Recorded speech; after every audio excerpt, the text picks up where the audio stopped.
L'appareil cardiovasculaire assure le transport du sang riche en dioxygène et en nutriments à travers tout le corps humain pour en alimenter les organes et les débarrasser de leurs déchets. Il se compose de 3 grands types de vaisseaux sanguins qui forment un système clos. Les artères, les veines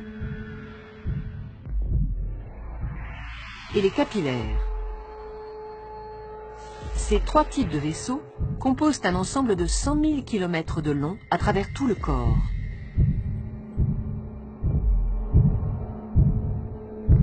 Une artère transporte le sang du cœur vers les organes. Les veines, à l'inverse, le transportent des organes vers le cœur. L'artère est donc un vaisseau partant du cœur. La veine, un vaisseau arrivant au cœur.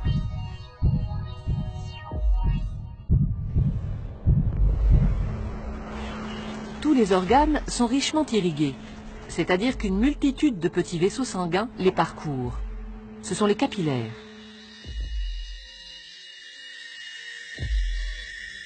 Les capillaires relient entre elles artères et veines dans les organes. C'est donc au niveau de ces vaisseaux très fins que les échanges se font entre le sang qui apporte nutriments et dioxygène et les organes qui se débarrassent du dioxyde de carbone et des autres déchets. Plus un organe est actif, plus l'apport de sang et les échanges sont importants. Les échanges ne sont possibles que parce que le sang circule en permanence dans les vaisseaux en sens unique. Il est mis en mouvement par le cœur qui fonctionne comme une pompe. Ce moteur de la circulation sanguine est un muscle creux et cloisonné. À chaque contraction, il propulse du sang dans les artères. Le cœur possède 4 cavités avec un côté droit et un côté gauche, composés chacun d'une oreillette et d'un ventricule. Le côté droit reçoit le sang pauvre en dioxygène. Le côté gauche, au contraire, le sang enrichi en dioxygène après son passage au niveau des poumons. Chaque contraction le propulse dans les artères. Au cours d'un battement normal du cœur, le sang pauvre en dioxygène, renvoyé par les organes, pénètre dans l'oreillette droite par la veine cave.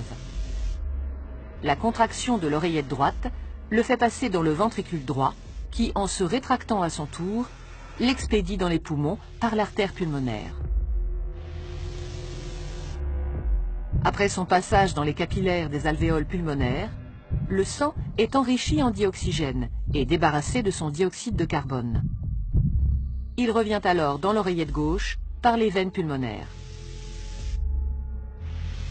La contraction de l'oreillette gauche le pousse dans le ventricule gauche, qui le propulse lui-même dans l'aorte pour être distribué dans les artères de l'ensemble du corps.